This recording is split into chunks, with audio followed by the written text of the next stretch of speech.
raindrops from your eyes. Swollen images of glory in my mind at enlistment. Overhead a flapping red, white, and blue filling the distance.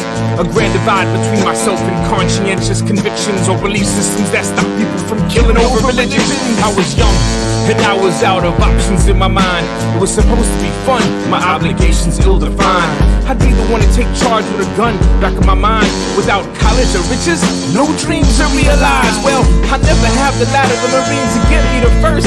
Ain't nothing better than dress blues and one spit in this verse. You see the world paying to the GI Bill, fat in the purse. My recruiter made it sound simple, a play get well rehearsed. Forever cursed to the ones who get young innocent signatures under the guise of from God and country their honor diminishes. Greed built a standing army when against the founders' wishes. Now free democracy conducts war games and peacekeeping missions. Ironic hypocrisy. Falling tears,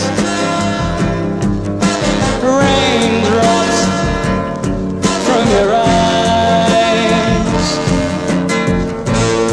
Falling rain, let it fall.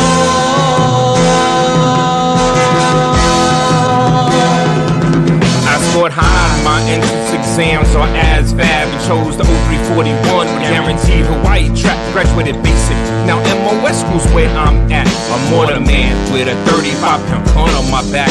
Plus my rifle 8 pounds, 65-pound pack. I'm 18, weigh a $195 and feel jacked. 108 pounds on my back, a boot marine and Cadillacs. A short 20-mile hump, 4 quarts in my flat. After 7 miles, swearing my right foot cracked. I'm an E1, tell my sergeant I think it snapped. He's an E5, shouts private, don't beat me crap. You got 2 feet, compensate and don't fall back. After 4 more miles, my left foot joins in the act. Only 9 more to go, I walked through all, that's a fact. 1 certificate for intestinal fortitude, not having shat. And 3 months healing, lost Hawaii to Guantanamo, rap. Sergeant David Twa, who I met in 6th grade. Dress greens, patent leather, and a high top fade. My mind was made up, I couldn't wait to grow up so I could sign up, man up, and stop the corrupt. A champion for God and country. Just wait till they get a load of me, an unstoppable PFC. Private first class, polished brass. I wanted to kill all the black pajamas that were hiding in the grass. But with no war in sight, my plight to fight never took flight. So I trained during the day and got drunk at night. Set my sights on all types of glory. Fast forward to Afghanistan, totally different story. IEDs, enemies, no front line to see. 80 pounds of gear in the desert, I could hardly breathe. Blood-stained fatigues, very many colleagues sent home to the VA to live with PTSD. Everyday recruiters go to inner cities and ask for falling tears, raindrops from your eyes. Falling rain, let it fall.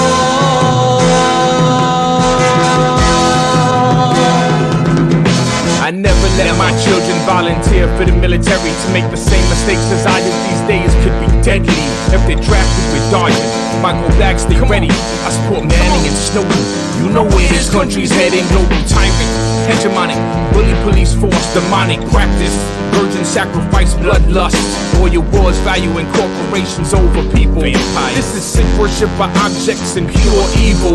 Material desires get more attention than spiritual benefits are based on profits. Complaints aren't given view. Arms manufacture supply both sides of conflicts. Do you have a problem with any of these statements or doubt their truth? I'm a father and a veteran, and I stand for peace. Julian Assange against our commanders-in-chief. But it's hard to be better when daily demands compete. I'm not ignoring the slaughter, I'm just trying to eat like you. Falling tears, raindrops from your eyes. Falling rain, let it fall.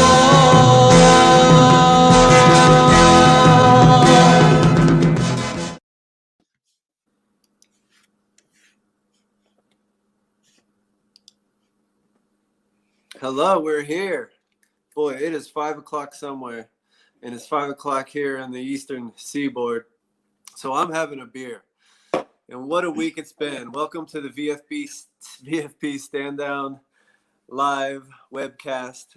We're here with myself, Mike, and Miss Natasha. Welcome, Miss Natasha. How are you today?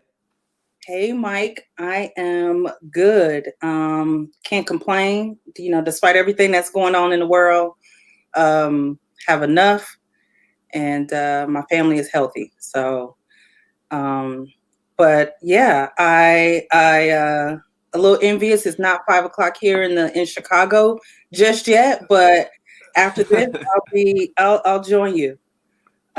Word. Yeah, it's helping. I kind of needed to calm the nerves today. I bet there's a lot of people out there that feel the same way. So cheers to all you people out there that are feeling the same way. There you go. Okay, so today is the 11th. Is that right? No, today's the 13th. January 13th, Wednesday, just after 5 p.m.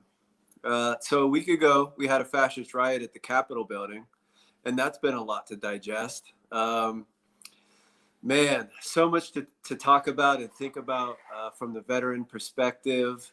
You know, as a citizen of the United States, as a person dealing with all the craziness and the trauma that COVID has brought, and the seemingly inevitable decline of the United States empire, here we are with all this baggage and all these things to think about. You know, I think the first thing that's been on my mind, I've been reading a lot of media, a lot of different news sources, lots of podcasts. I'm a big podcast guy. I listen to a lot of different podcasts and trying to figure out and dissect and sort out how I feel about this thing. And I think one of the things that should be really clear that we take away from what happened at the Capitol building last Wednesday is that the people who actually participated in that riot I think that they were fascists. They were actual fascists. And I think it's important to think of it that way. I think a lot of the times what we see in the mainstream media is they find weird ways to talk about it. They talk around it like, you know, they were Trump supporters, they were Trump protesters. You know, some would go so far as to say outrageous things like they were there to fight for freedom or to protect democracy. I don't think it's any of those things. I think that this fits historically very well with what has happened in the past in America and in Germany and in Italy, where when capitalism was put under a very specific type of stress, where that the people, I'm really going off on a rant here, but generally, I think what we're seeing is that the people who were in this riot, they're very consistent with in Italy and Germany. They were kind of the petty bourgeois. They were the people that they were small business owners. They were franchisees. They were cops, lots of off-duty cops, lots of lawyers. And they were people who did very well economically, but they feel this crush of capitalism. They feel the decline of empire, and they're being proletarianized. They're being reduced down into the proletariat, into the working class. And they're not willing to associate. They don't want to be associated with the working class. They want to be wealthy. They think of themselves as capitalists, as the wealthy class, as the owning class.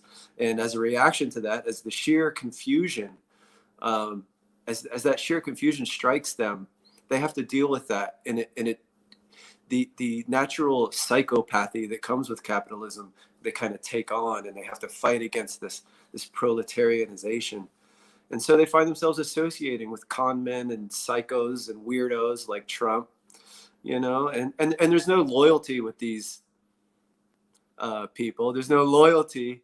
They, you know, they were out there shouting, "Hang Pence," of all things. They totally turned on Pence, and they were out there willing to hang him.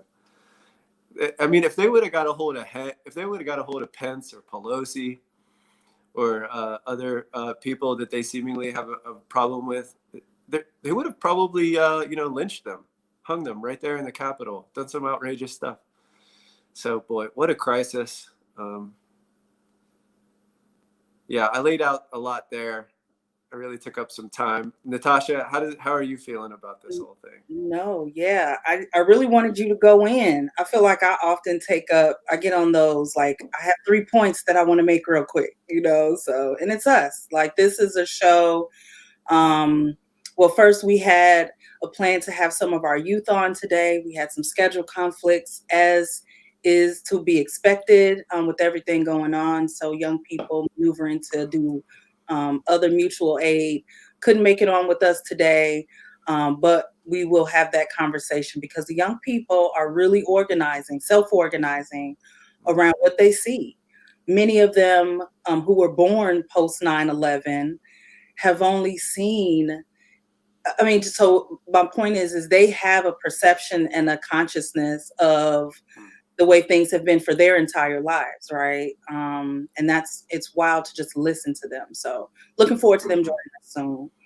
As far as, me, Mike, when we met and we were, chopping it up at the conference last year in Washington, and just the conversations that we would all have when we huddle. One thing is clear about veterans.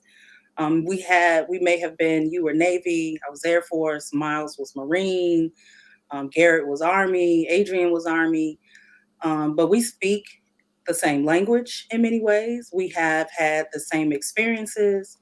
We just have experienced them differently. And one of the things that I always talk about is the last 5 years while assigned to Air Force Special Operations Command, right? At the time that I was, bleeding blue, I didn't, have the consciousness that I do now, but then it was supposed to be like the dream assignment, right? It was the feather in the cap place to be assigned. And so few Black people are in those positions. So you go there, and the very first day, I was like, this place feels like the Twilight Zone. Most of the people who were there had been there for 18, 23 years. It is somewhere where they're assigned special ops and they really don't move because it's a command base, headquarters. And so coming into that environment, and the first thing that was shocking to me was it wasn't just racism. Like, I experienced racism and sexism and all these other isms like the entire time that I've been in the Air Force, but this was something else. It was like on Red Bull. And this was immediately I felt like this was something that was uncomfortable. I remember trying, after a year, to get an assignment out of there. I was willing to go on a year-long deployment away from my daughter to come with the understanding that I would get an assignment to get out of there. Like, that's how desperate it felt. And I'll be specific around and share 2 points around this. From my commander, who was a captain, my section commander, who was a captain, a white male captain, to my first sergeant, who was a white male, to my direct supervisor, who was a white male. They didn't read regular news.coms, right? They read the Drudge Report and Breitbart, and kept the section television on Fox. And I watched these people like go deeper and deeper and deeper into extremism and extremist beliefs, like the things that they said in uniform while using government resources and their internet to Google this alternative truth about President Obama, who was in office at the time. Where they bought land together out in the middle of Alabama and Florida to go out and train and build underground rooms and pool their money for weaponry that was getting ready to be banned, right? Like you name the banned ammo and weaponry and clips, they bought them on duty in the office. And so that mindset, this was around the time that Trayvon Martin and then Michael Brown was killed. And to hear the conversations in that office as the only Black woman was, they didn't scare me. I'm not a, fearful person, but, when I would have conversations with these people, it turned like real dark. And so none of what happened last week surprises me.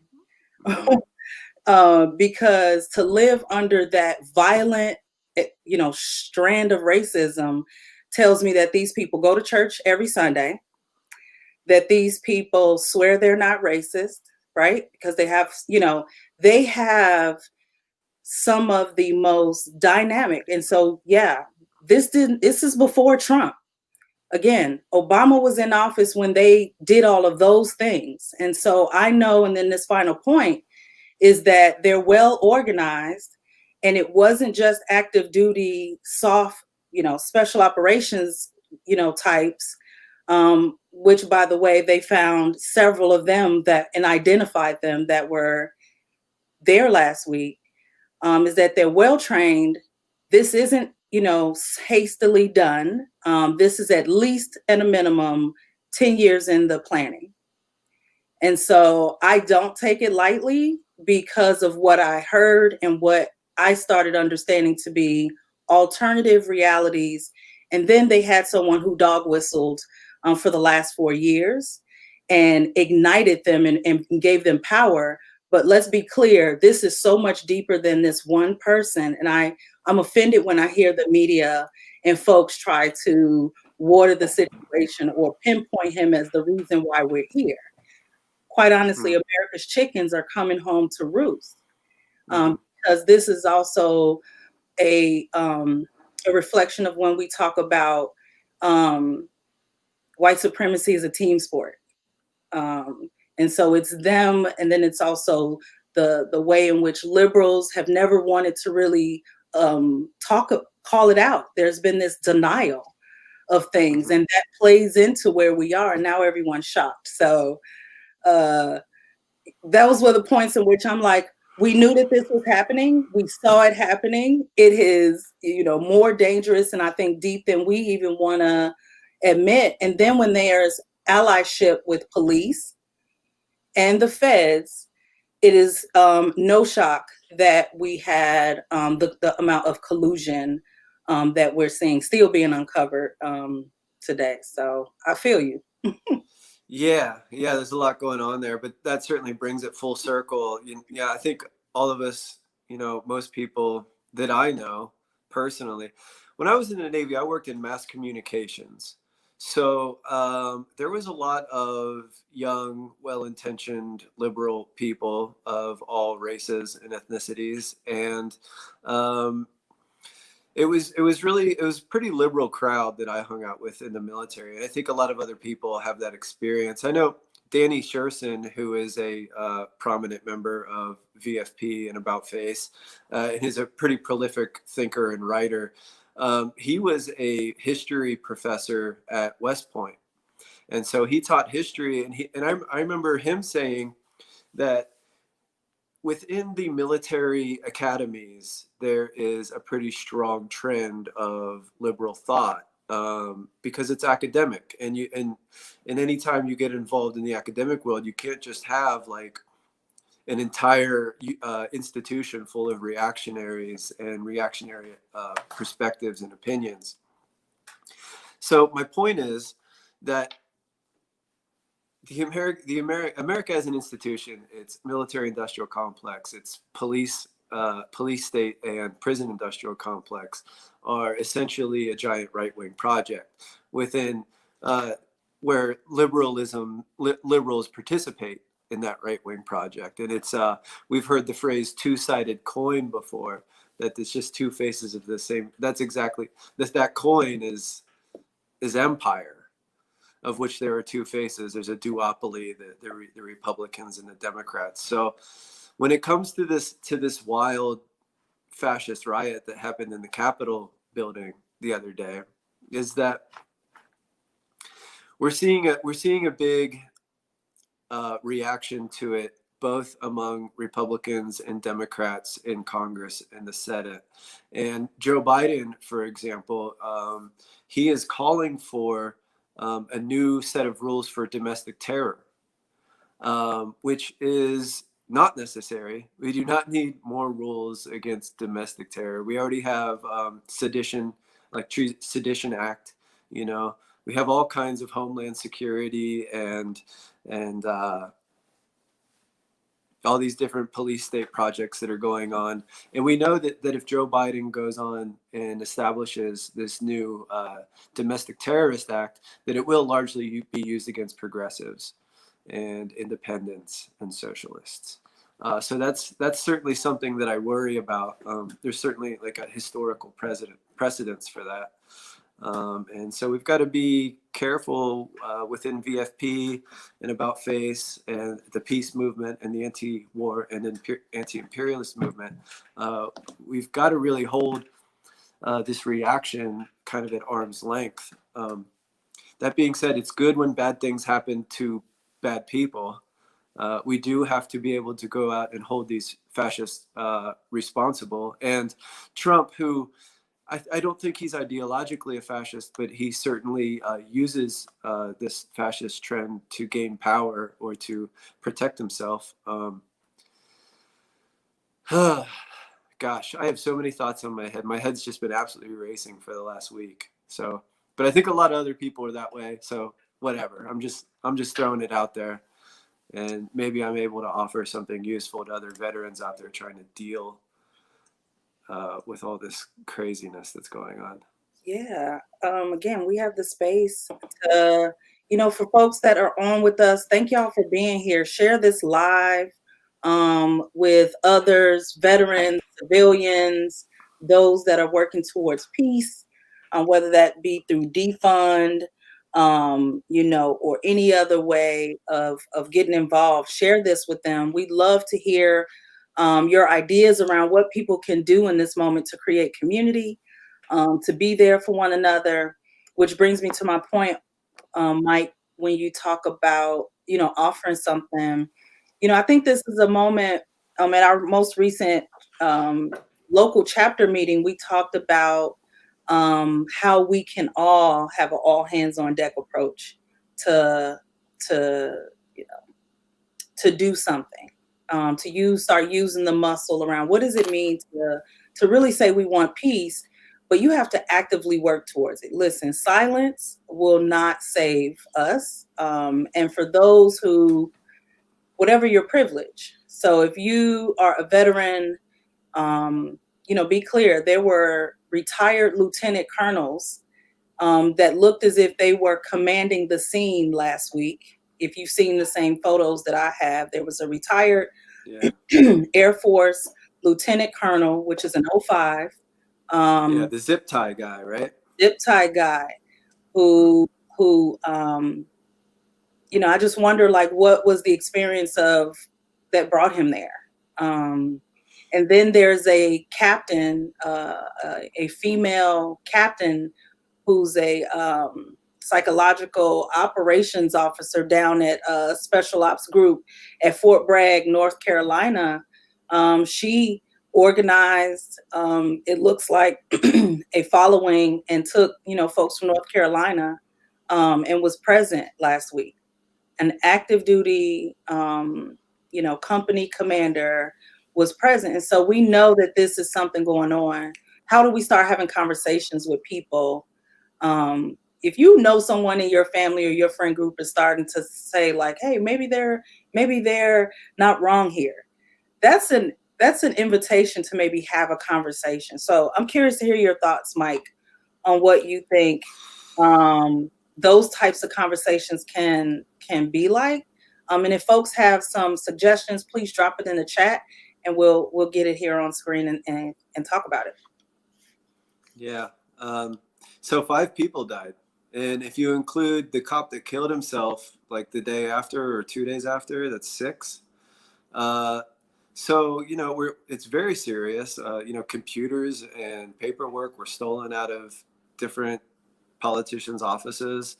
We don't really know to the extent if that was organized or not. I have to think that in general that those people didn't really expect that they were going to get into the Capitol building. I mean, the largest military industrial complex in the history of the world whatever we spend, I forget what the figure is, 7,700,000,000,000,000,000,000,000 on the military. I don't know, like, and they can't keep, a bunch of people dressed like clowns, like literal clowns. That's their outfit. They wear red, white, and blue clown outfits.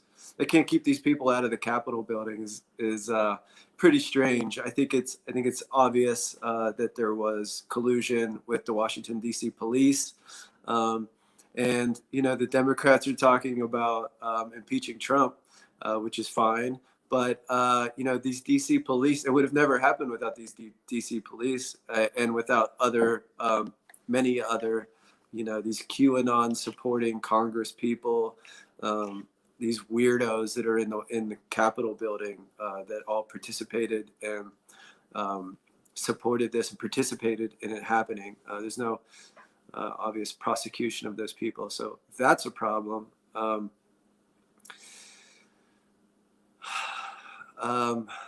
Where do we go? What else? What else is there to say about this? So I'm curious, like, what in your friend group and in your circle, maybe, Yeah. folks that you interact with, how are y'all talking about this? I think most Americans, like most of my friends, people are trying to kind of like separate it from their daily lives, trying to compartmentalize it so that we don't all go completely insane, given all the different things that are going on. So, for me, most of my friends don't really talk about it except like, can you believe it? Holy shit. And so for me, it's about reading. I spend a lot of time reading mainstream media, liberal and conservative media, and using the dialectical materialist lens, the framework, in order to try and examine what's going on and understanding the blatant, the mass hypocrisy and corruption that began with the establishment of the United States as a settler colonial mission, going on through, the American Revolution was essentially a petty bourgeois reaction to the British trying to end slavery. Moving forward up into the Civil War. The Civil War was a bunch of rich white dudes. George Washington was one of the largest slave owners anywhere in the United States. It's a bunch of rich white reactionaries trying to protect private land, who wrote down in the Constitution, the founding document of our nation, that black people were only 3/5 of a human being. And somehow Americans seem to think that that's okay, that for some reason we should enshrine that document and put it in a giant temple in Washington, D.C., and not consider maybe scrapping that and starting over. I think that's a strange kind of psychosis going on in the United States. So that's where we're at. But when it comes down to it, like, we're in our respective cities, you and I, Natasha, and all VFP and all anti-war, people around the country. And so we've got to get together on some kind of grassroots movement. We've got to organize. We've got to reach out to the kids, listen to them, understand what they're talking about. We had originally planned on the show, like you said earlier, Natasha, to have some kids on and try and talk a little bit about their experience there in Chicago and the public school system and the world that they're living in. But, kids. So that didn't work out. But yeah, I mean, we've got to get started. We've got to meet people where they are, just talk to people and figure out what are their real material grievances. What are they?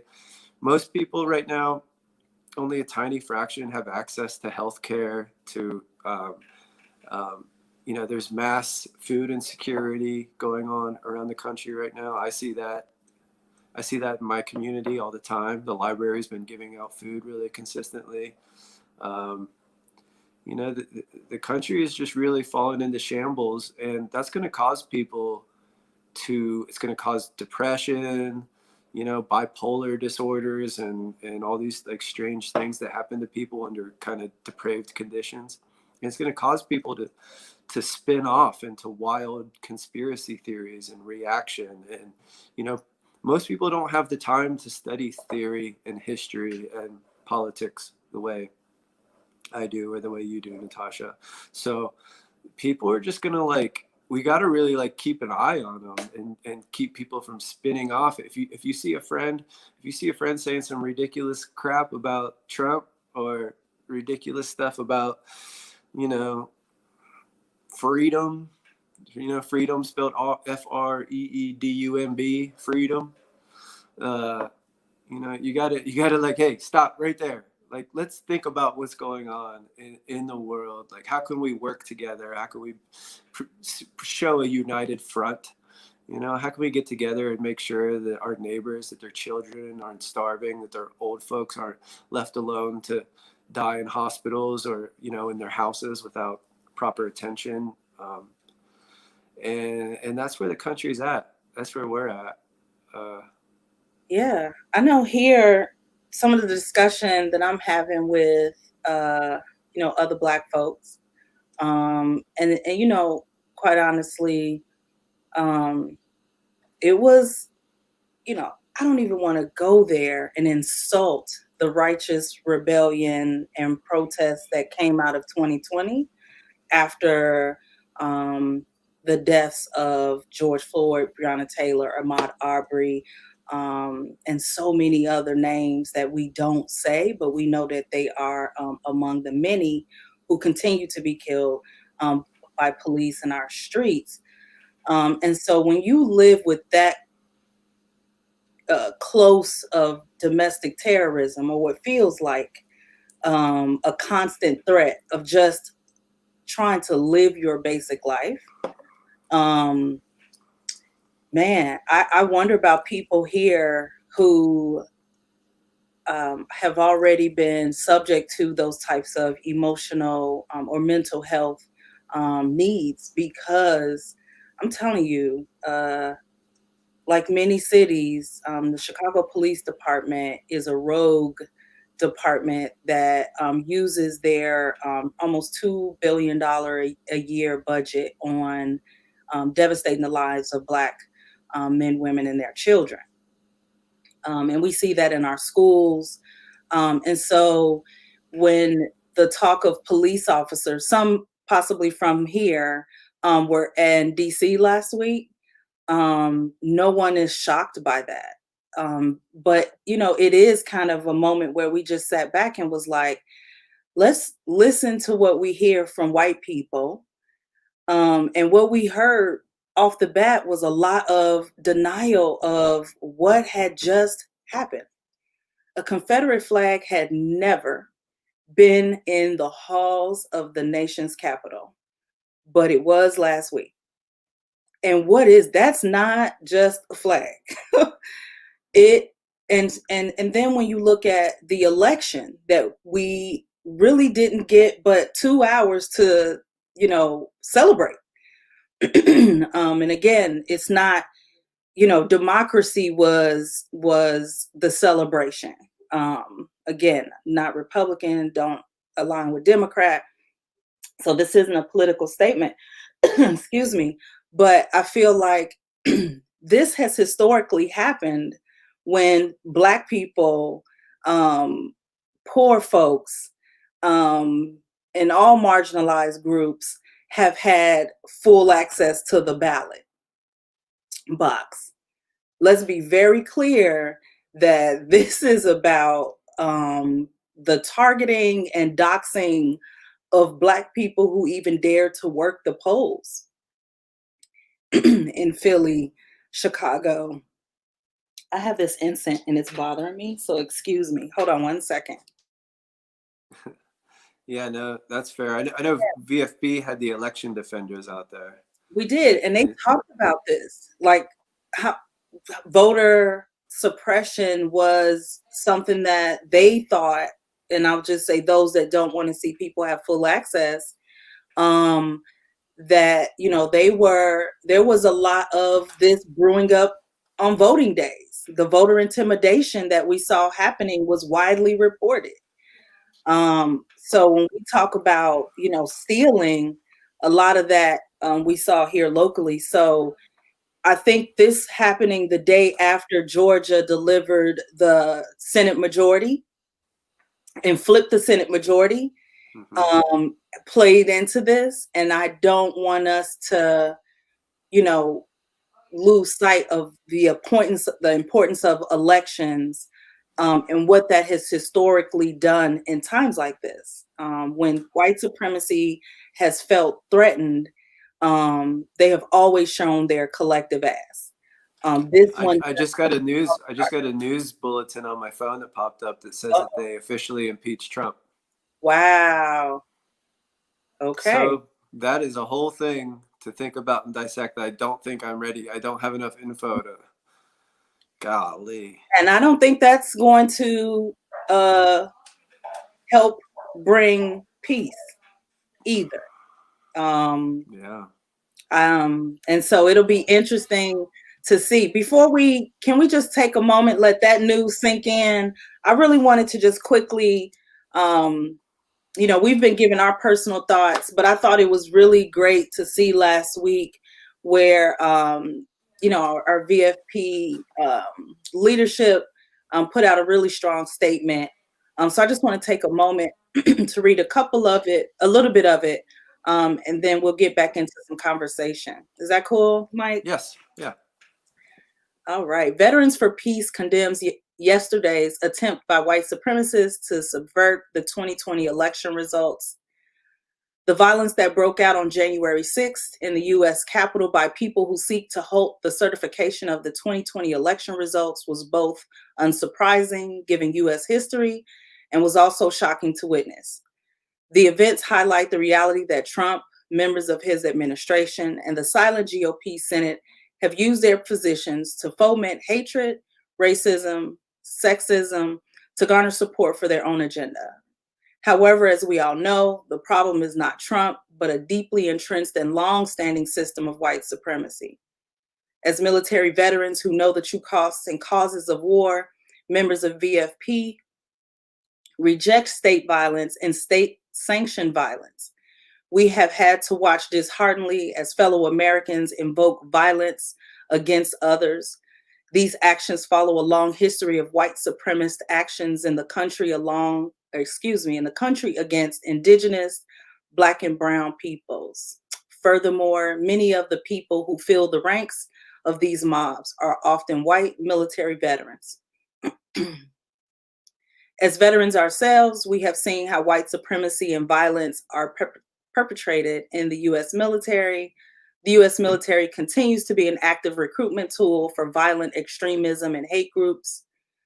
This culture of toxicity, often fully embraced and or condoned by military leadership, continues to be a pipeline to violent right-wingers, border patrol, and police. We know that this pathway to violence must stop. VFP supports peace abroad and peace at home. We support true peace, which begins by defending racial and social justice by challenging systemic violence. We stand in strong opposition in the increasing trend of hate groups and political action groups that exaggerate the myths of the so-called American identity of moralizing political violence. And finally, Veterans for Peace encourages our members to remain vigilant and united. It is our belief that positive change comes through nonviolent organizing, direct action, education, mobilization, and having a firm vision and commitment to help make a better tomorrow. We must continue creating a community that stands in stark opposition of the U.S. military and organize our fellow veteran community to unlearn dangerous ideology and break the conduit of violence. We can help deflect unrightful discontent created by the neglect and betrayal of our institutions to constructive organizing. Let's help create a community that is an alternative to bigoted violence and pursue a solution to our common root problems. That is the end of our statement after we saw what happened January 6th. Yeah, thanks for reading that. We probably should have opened with that, huh? That would have been a good way to open. But that's a great. Yeah.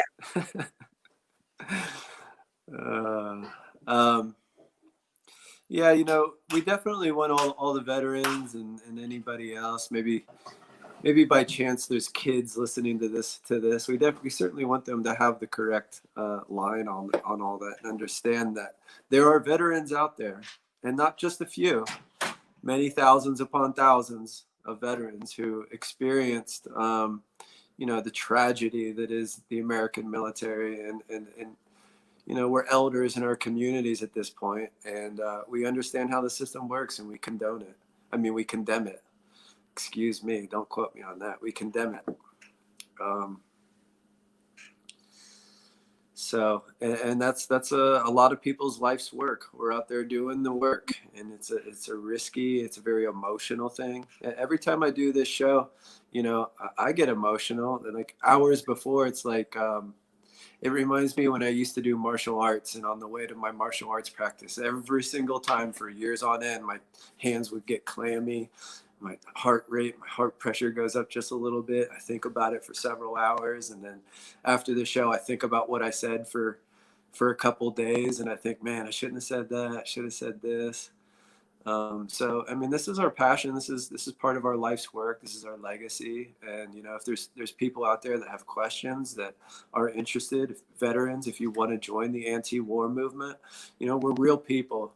We're just out here trying to raise our families, trying to exist during the decline of the empire, but we're doing this work out of the bottom of our hearts, and with the best intentions. And we want the best for all people around the world, and for people in our own communities, and everything like that. So, Yeah, that's a good point, Mike, because what I found, we had our monthly meeting, and it was like a record number of members were able to join us. We had an amazing conversation around, really, we just had discourse. So we have Vietnam era veterans to post 9/11 veterans, and we range in age, right? So the conversation that I think can come out of getting together with folks, veterans, we also have not folks who haven't been in the military, who are also a part of this conversation. So I think having healthy discourse, if you have a Zoom account, even if you don't have a Zoom account, there's a free one that gives you 45 minutes free.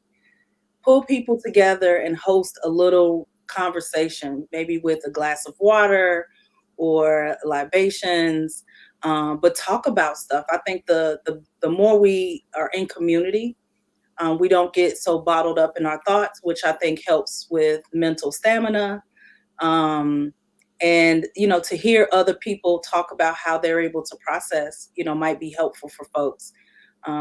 So I check in on friends who are still on active duty, who I know, this is mind boggling, right? And I know they don't always have a healthy open space to talk. So we create, just conversations with each other, like even if it's just on the telephone.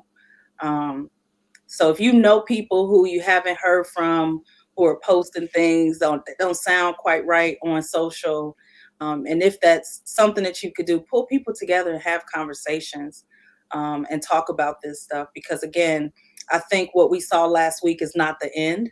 I think it is one opportunity that seems to be ongoing organizing. There are millions of people joining alternative communication apps.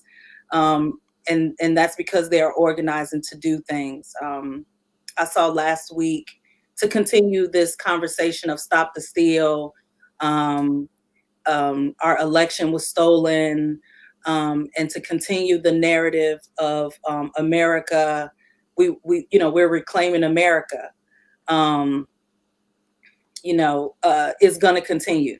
So I don't want us to kind of put our heads in the sand as if this is over, but I think it's good to keep talking about how to be vigilant and how to protect yourself. Like, we're stocking up on water and essentials because we don't really plan on going out next week if we don't have to, because there's violence planned in every city and state.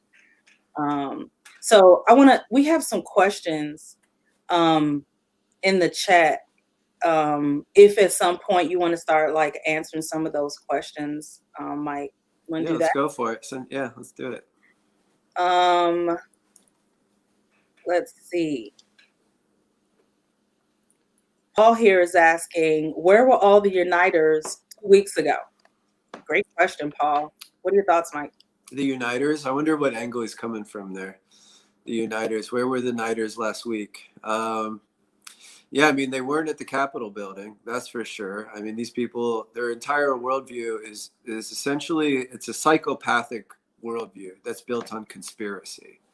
And it's born out of the fact that people's material conditions, people see the world around them falling apart. They're pushed to the absolute extremes by the horrific government response to COVID. Essentially, COVID may or may not be a bioweapon. I'm not going to comment on that.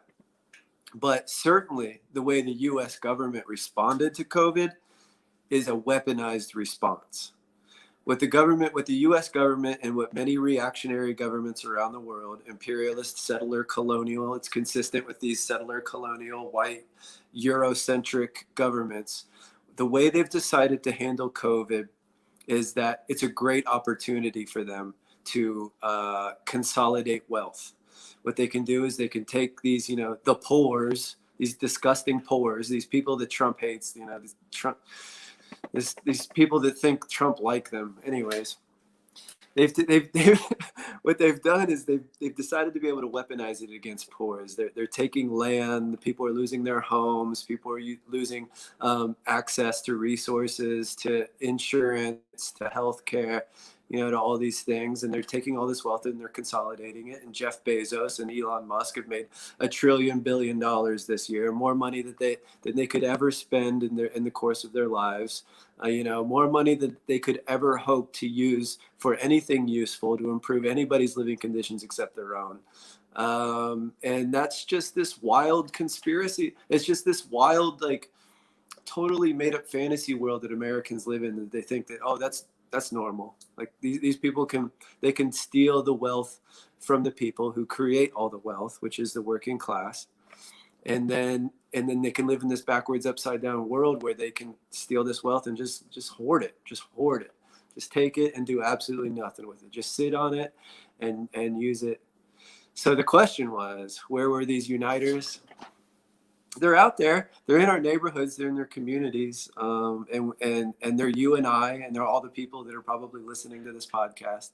And we have to get very busy. We have to treat it like a very serious thing, and show unite and do the work. Not just talk about it, not just have theory, but to put it into practice.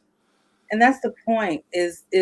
Yeah, great point, Mike. Thank you for saying that. Is if we want peace, we have to. It's a verb that we all have to, in whatever way that makes sense, join conversations, be direct, and when you hear things that just don't quite sound right. But I think there's a lot of actions that are, if you're on Facebook or any type of social media, there are a lot of initiatives and petitions and, call actions where you're calling your representatives, your senator, to let your voice be heard.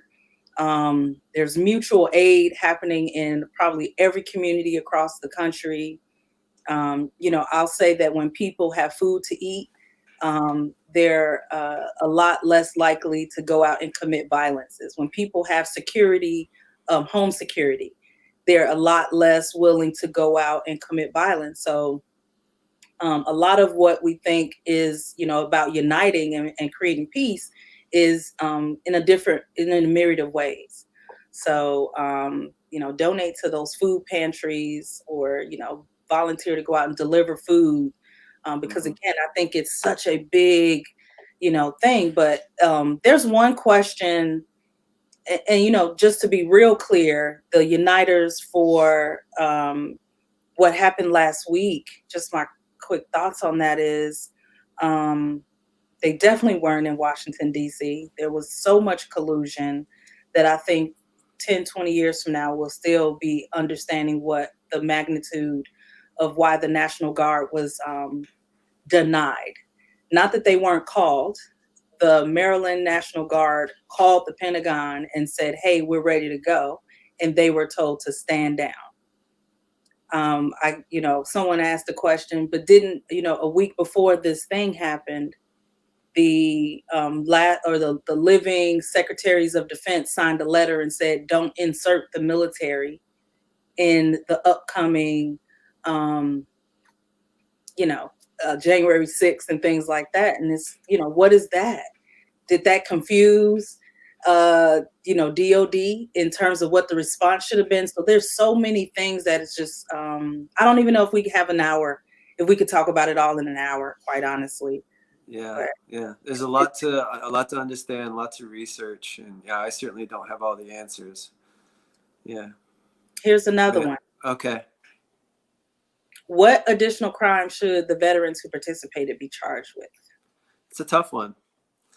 That's a tough one because, as I said before, Biden is calling for a new set of like Homeland Security domestic terror laws, which we know historically over and over and over again have been used against progressive forces. They're used against anyone who challenges the bourgeois control, the status quo, their ability to control society and to steal wealth from the working class people. If you challenge that, you're an enemy. So that can come from the left, that can come from the right, that can come from all different directions. And these, if we I mean, it's always good when bad things happen to bad people, but but it's a very nuanced conversation that we need to be having. We need to make sure that we do not allow Biden to create more laws, new laws, use the ones that we have on the book to go after the bad people and to hold them accountable. And as far as veterans, like zip tie guy, this jokerized individual who just just has this fundamentally broken view of how the world works, who also happens to have incredible wealth and influence and connections within the military industrial complex. Someone like him, with his status, I mean, certainly he should lose all his benefits. He shouldn't have access. I mean, the guy raided the Capitol. I mean, any other time in our history, any other day, if a person had run up on the White House, yeah, that's what happens when you run up on the White House lawn. You get killed. Some crazy, some cop with a 50 caliber sniper rifle will turn you into a puddle. And that's normal. That's what But a fascist riot takes place, and they invade the Capitol and get into. Oh my God! I feel like I'm really going on and on. It's an emotional thing. No, finish that thought. So if these people commit this heinous crime of going up and stealing, classified documents, classified computers, all kinds of things that can really throw everything into a tizzy, they should absolutely be prosecuted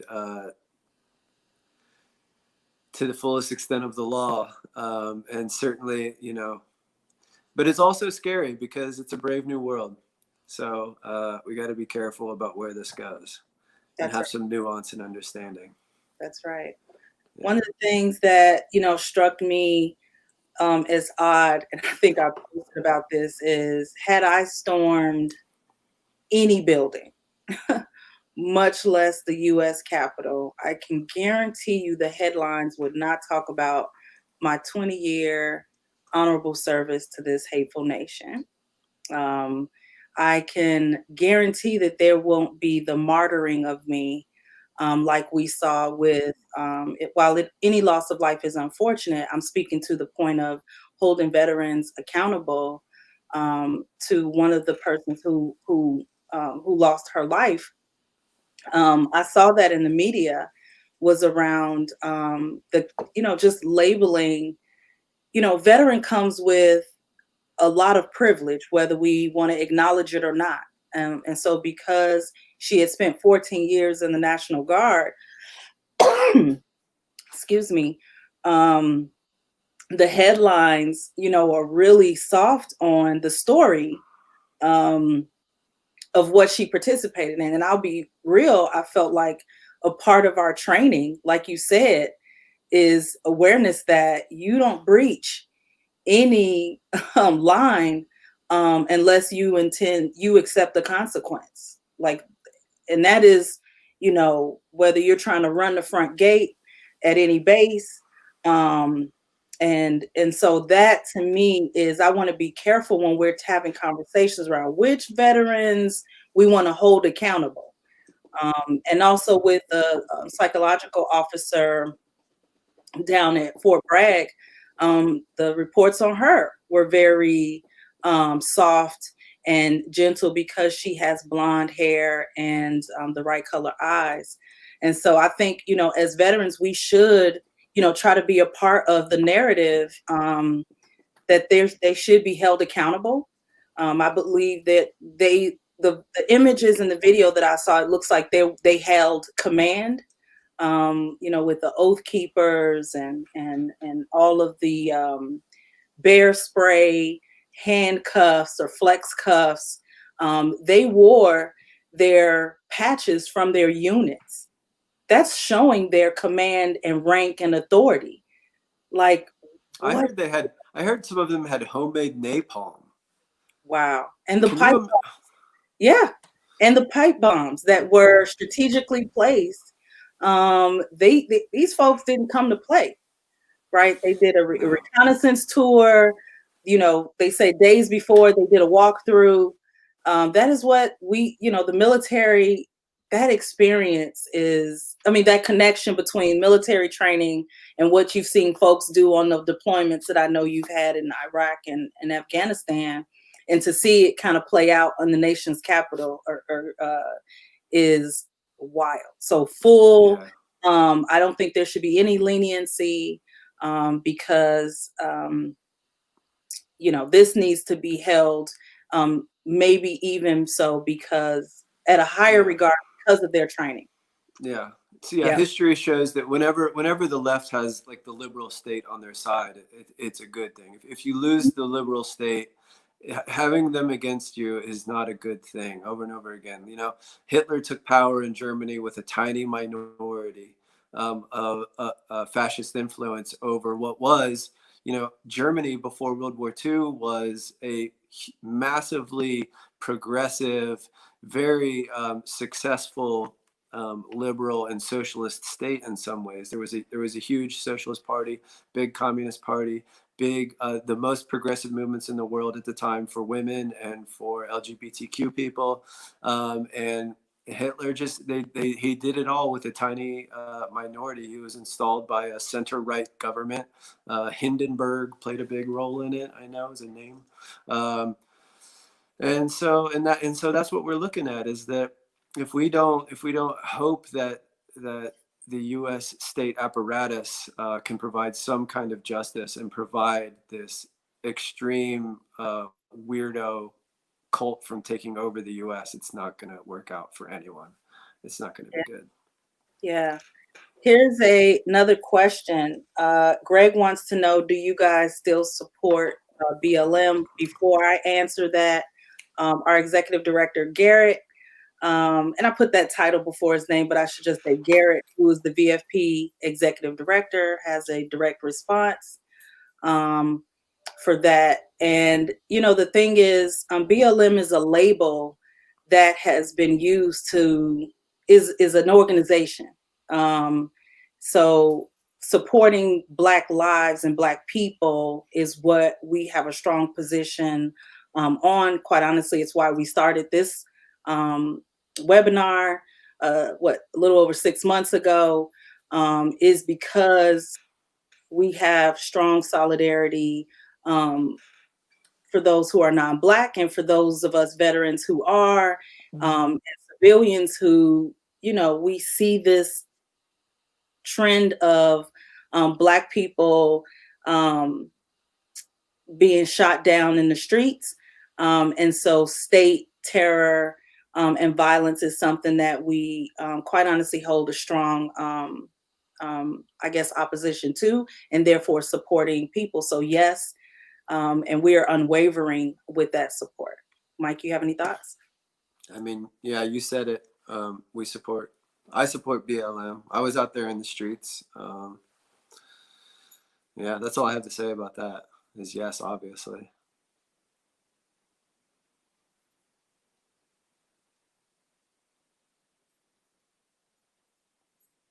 We got any more questions worth addressing? There's This is fun. some things worth definitely ignoring, just because it's offensive um, to even entertain. So one of the things that I don't see any other questions. If folks have anything, like, put it in the box. Otherwise, I want to just quickly talk about our upcoming event. I know, Dr. King is oftentimes put in this cute little box that we see people use to weaponize, microaggressions, micro insults, and say, this isn't what Dr. King wanted y'all to do. But that was, very early on Dr. King, who then experienced different things. And so we're excited to be hosting an upcoming Dr. King event celebrating his birthday and the holiday on January 22nd at 5 p.m. Central. We're going to have a 2-hour program with speakers, music, and a roundtable discussion focused on remembering his legacy to stand up and organize for a better tomorrow. Not just for his birthday, but every day. I'm going to drop the link to that in the chat. Yeah, absolutely. Dr. King is critically important. Did we lose Natasha in the call? I think we did. Oh, you're coming back now. Okay. Is that just a bandwidth issue? Possibly. Okay. All right. Well, yeah, a lot of thoughts. We got a lot out on this show. MLK Days is Monday, and we'll be so MLK Day is Monday. Wednesday, we're gonna have a show talking about it. Every show here on Stand Down Live is a little different. Sometimes we're able to get guests, sometimes we're not. Sometimes we just shoot from the hip, and that's okay because we're here. Hopefully, we're here to provide a space for other veterans. We hope you enjoy this. We try to be disciplined and considerate and thoughtful. We try not to put negative information or negative vibes out there in the world. We want to provide a warm, nurturing space for all you veterans out there who are dealing with PTSD the way I am and the way every veteran that I know is. So we're happy to be here. If you have suggestions about what we should talk about, how we should run the show, if you have something to contribute to the show, please let us know. We're open to all kinds of ideas. And I guess usually at the end of the show, we want to make it real clear that if you're in the military, you should get out. If you're thinking about joining the military, don't do it. It's just not good for you. It's not good for the world. It's not good for anyone. And we are, all of us in VFP and About Face and other anti-war organizations, we're all here for you. We're happy to talk to you about it. And then there's also the GI Rights Hotline, which can provide, they have trained professionals that are able to provide detailed information to you about why you should not join the military or how you can get out and how you can start building an effective strategy to get out. You can even get out with an honorable discharge and full benefits and everything. Just be intelligent, talk to a lawyer, talk to these people that are happy to help. We are happy to help here at the show. Yeah. Do you have any other final thoughts, Natasha? Just, when we talk about, like, conscientious objection, it's a term that most active folks don't even know that there's a whole policy out there. So if you are interested in that, we hear that the GI Rights Hotline has been, lighting up in the past few months, beginning this summer. I think that was our first guest on. We had Siri from who's a GI Rights counselor. Was our first guest when we started the show. So if you have questions, I would definitely say reach out to the hotline. They have connection or lawyers, and are also connected with a variety of coalition groups that can provide support one of their main groups that they, do work with is helping folks who are on delayed enlistment. So that means that they've signed up to, signed a contract, to keep it simple, but are having second thoughts in the past few months. They're helping folks walk away from that. So that's, again, GI Rights Hotline, would be able to, get you to the person that best can support you. And so, yeah, I say, always for veterans, of all conflicts, civilians who believe in peace and actively working towards it, and see what the military-industrial complex does, quite honestly, or how much it takes resources away from the people and the social needs. Join VFP. It's good to be in community with folks who are actively working towards the type of world that we want to see, and really unwavering in that mission. So join us. We've put that out. Go to our website, and yeah, join us. I put the Zoom link to the MLK event, so that's in the chat. Register. All are welcome. With priority, of course, for our veteran members that are across the map and overseas, abroad, to join us on the 22nd at 5 p.m. Central for the Dr. King event, because we're going to talk about the Dr. King beyond Vietnam, the Radical King, quite honestly. And so we have a great lineup of guests, our keynote, and a lot of musicology. I think it'll be a great event. So that's all I have for today, Mike. Thank you. I want to hear like some closing thoughts. Like, what are you going to do in the next couple of days to keep yourself sane and, despite everything going on in the world? Well, in Cincinnati, I help to organize food programs. So I like to think of them in terms of survival programs, the way Huey Newton described them. That what we're doing is we're surviving pending revolution.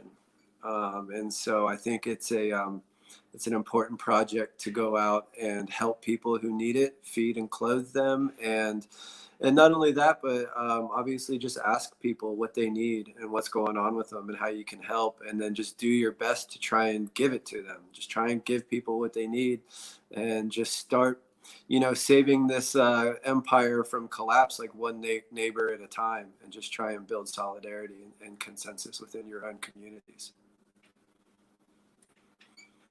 So that's it. That's where I'm at. Peace. Thanks for joining us, y'all. Be well.